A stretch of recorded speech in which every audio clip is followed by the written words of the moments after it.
Hello friends, नमस्कार। स्वागत है तमारू ज्ञान गंगा चेनल में।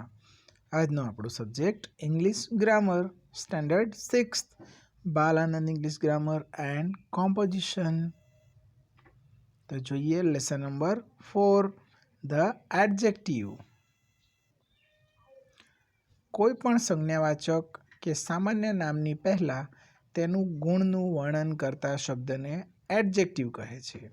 દાખલા તરીકે हाउस तो एनी आगळ शब्द वपरायो छे बिग हाउस एटले बिग ए एडजेक्टिव कहेवाय। तेवी ज रीते अ ब्लू काइट, काइट पण केवी तो के ब्लू एटले ब्लू ए एडजेक्टिव छे। एन ओल्ड मैन, मैन छे पण केवो तो ओल्ड एटले केवो केवी केवू पूछता जवाब मळे तेने पण आपणे एडजेक्टिव कही शकीशुं। तो જોઈએ exercise 1 use the adjectives given in the brackets to complete the sentence. कौंसमां आपेला विशेषणों उपयोग करी वाक्य पूरुं करो। Small, fat, long, tall, new, big, sad, thin, old, short, young, strong, weak अने हैप्पी। तो पहलू एक्जाम्पल छे this is a fat boy, आ जाड़ो छोकरो छे। અને એનું આપણે અલગ રીતે કેવું હોય ધીસ બોય ઇઝ ફેટ તો કહી શકીએ છીએ અહીંયા એડજેક્ટિવ પાછળ જાય છે। પહેલા વાક્યમાં સંજ્ઞાની પહેલા એડજેક્ટિવ વાપરવામાં આવ્યું હતું। તો હવે આવા જ એક્ઝામ્પલ જોઈએ। That is a dash boy અને નીચે છે ધેટ તો એને આપણે આ રીતે જવાબ આપીશું બોય થીન છે એટલે that is a thin boy.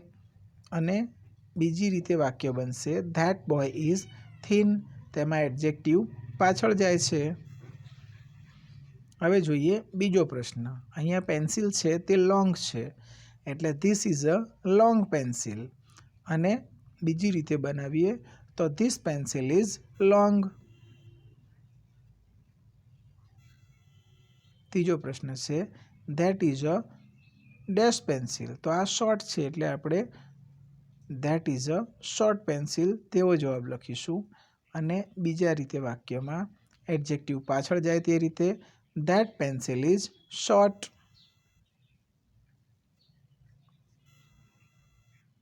ત્રીજો પ્રશ્ન this is a dash man, અહીંયા મેન આપણને વીક દેખાય છે એટલે this is a weak man, this man is weak. અહીંયા માણસ સ્ટ્રોંગ દેખાય છે એટલે that is a strong man અને બીજું બનશે ધેટ મેન ઇઝ સ્ટ્રોંગ। અહીંયા બિગ બોલ છે એટલે this is a big ball, this ball is big.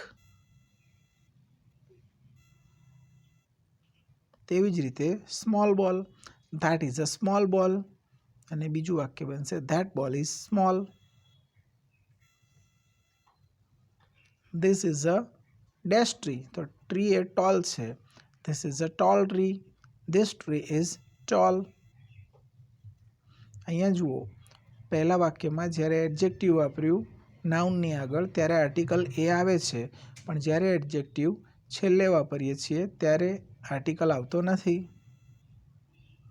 હવે જોઈએ short tree, that is a short tree, that tree is short. હવે અહીંયા બુક છે this is a dash book, this dash આવું આપ્યું છે તો એનો જવાબ થશે this is a new book, book નવી છે, ધીસ બુક ઇઝ ન્યૂ। તેવી જ રીતે બુક ઓલ્ડ હોય તો that is an old book, that book is old. This is a dash man તો આ માણસ યંગ છે, this is a young man, this man is young. તેવી જ રીતે that is an old man, that man is old. This is a happy boy, this boy is happy. આ બાળક sad છે that is a sad boy, that boy is sad. Exercise 2. Fill in the blanks with the adjectives given in the bracket. કૌંસમાં આપેલા વિશેષણો વડે ખાલી જગ્યા પૂરો. વિશેષણો આ મુજબ છે: thick, big, beautiful, old, strong, ugly, cold, thin, new, soft, hot, short, young. Your friend is dash, but my friend is fat. અહીંયા બંનેમાં વિરોધાભાસ છે એટલે વિરોધી. ફેટનું વિરોધી થિન થશે, opposite. Your friend is thin but my friend is fat. The peacock is a dash bird but the crow is an dash bird. The peacock is a beautiful bird but the crow is an અગલી bird. અહીંયા પહેલામાં beautiful આવશે અને બીજી ખાલી જગ્યામાં અગલી આવશે. Mister Modi lives in a dash house but his brother has a small house. એટલે અહીંયા પણ વિરોધી શબ્દ ઓપોઝિટ વર્ડ સ્મોલનો બિગ થશે. Mister Modi lives in a big house but his brother has a small house.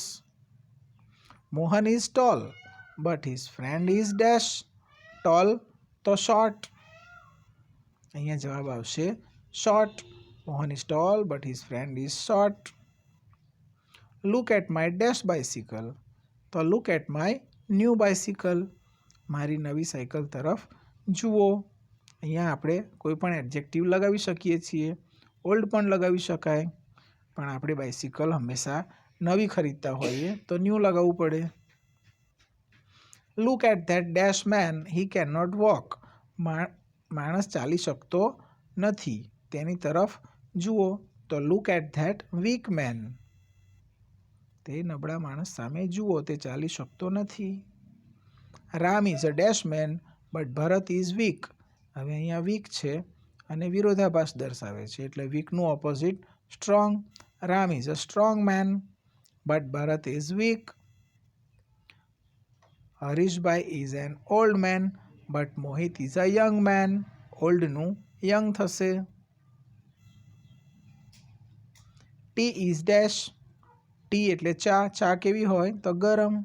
ગરમને ઇંગ્લિશમાં હોટ કહેવાય. Tea is hot. તેવી જ રીતે ધ ગ્રાસ ઇઝ ડેશ. તો ગ્રાસ સોફ્ટ હોય. The grass is soft. Ice cream is dash. તો ice cream ઠંડી હોય. Ice cream is cold. This book is thin but that book is thick. Thin એટલે પાતળી, થીક એટલે જાડું. Thank you friends. જો વિડીયો પસંદ આવ્યો હોય, માહિતી ઉપયોગી લાગી હોય તો ચેનલને સબસ્ક્રાઈબ કરી લેજો, વિડીયોને લાઇક કરી દેજો, તમારા મિત્રોને શેર કરવાનું ભૂલતા નહીં. મળીશું નવા વિડીયો સાથે. ત્યાં સુધી આવજો. Bye bye.